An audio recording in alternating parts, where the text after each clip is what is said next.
You don't understand. You're worried about what's going to happen next when the worst of it is already behind you. Even your enemy knows that if you could get through all that you've been through, you're going to make it. You're bound to make it. Because everything from this point on is just a distraction. It's just being sent as a nuisance at this point. It might bother you, but it can't destruct you. Nothing can derail you at the level you're at now. You've built the muscle. You know the ropes. And what you all need to come to terms with right now is that what is in you is greater than what's against you. I need you to understand the strategy at play here. The enemy's primary goal is to get you to lose faith and forsake God. And by forsaking God, forsaking the very divine destiny he knows God has in store for you. And the way the enemy tries to get you to lose your faith and forsake God is by trying to get you to focus on everything you don't have instead of maintaining a godly heart of gratitude and focusing on what you do have, which by God's will is all that you need. Now stay with me. The enemy is trying to shake you from your alignment in God's will by trying to get you to focus on what you don't have. For most people, it doesn't take much to get them to focus on what they don't have. They could have more than enough. A reliable car, a nice home, a loving family, but because they're weak, Satan is easily able to get them to focus on the fact that they don't have more, a nicer car, a bigger home, a better family. And that greed for more turns into envy, and that envy turns into sin.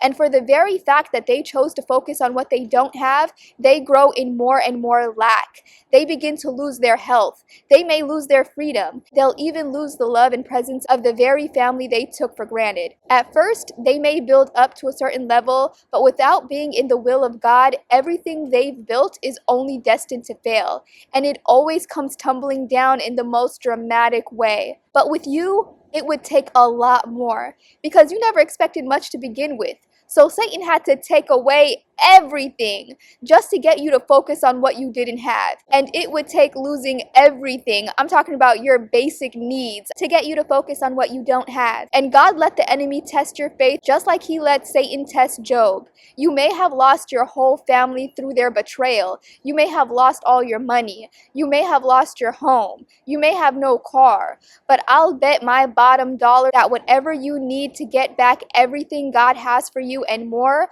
God has given you. I bet you my bottom dollar you have whatever you need, whatever God needs you to have to do what God needs you to do. Even if it's nothing more than your smartphone, access to free Wi-Fi, and your God-given gifts. I bet you God has made sure to provide you with whatever you need. And all you have to do is focus on that. Focus on what you do have and work it.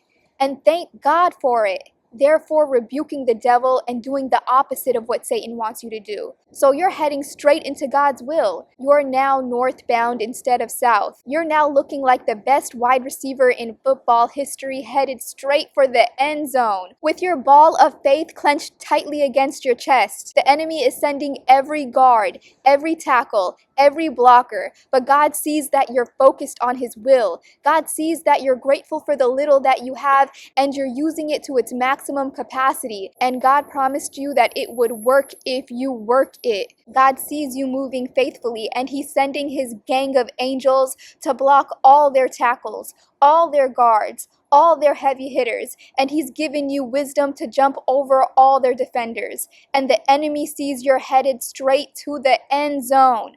You've already passed all of the enemy's heavy hitters, and now God is giving you tailwind because you held on to your faith and kept it clenched tightly against your heart. You're victory bound, my sisters and brothers. Everyone else can see it. Your enemy can see it, and he's throwing a demonic temper tantrum. That's all you're feeling right now, and God knew the end from the beginning. The victory was always yours because you remained with God, and God always wins. This was not for nothing, my sisters and brothers. God allows his best and brightest to go through spiritual warfare. And if you look up from all the rain and storm clouds, you'll see that it has served to clear out all the hidden wolves in your life, the people, places, and things God needed to remove you from. Because God works all things for the good of those who love the Lord. He needs to make sure you're in the best shape of your life, surrounded only by the best of people, and with your discernment sharp as a fox before he can elevate you to where he's taking you. So stay focused, my sisters and brothers. Stay focused on what you do have. Be grateful for what you do have and utilize what you have, your resources and your gifts to its maximum capacity, because God is watching. He is with you. And he's ready to jump in with that tailwind when he sees you running with your faith clenched tightly to your chest. And I guarantee you, you're going to feel that tailwind if you've never felt it before. It's God's favor. Hope tonight's message serves you. If you find my messages helpful, I hope you'll subscribe to my channel and tap the like button to help me reach more people in need of this message. I post daily, so I'll be back on here with another message soon. In the meantime, keep your heads up, my sisters and brothers. Stay prayed up and stay focused. I love you all, and I'll talk to you all soon. Bye.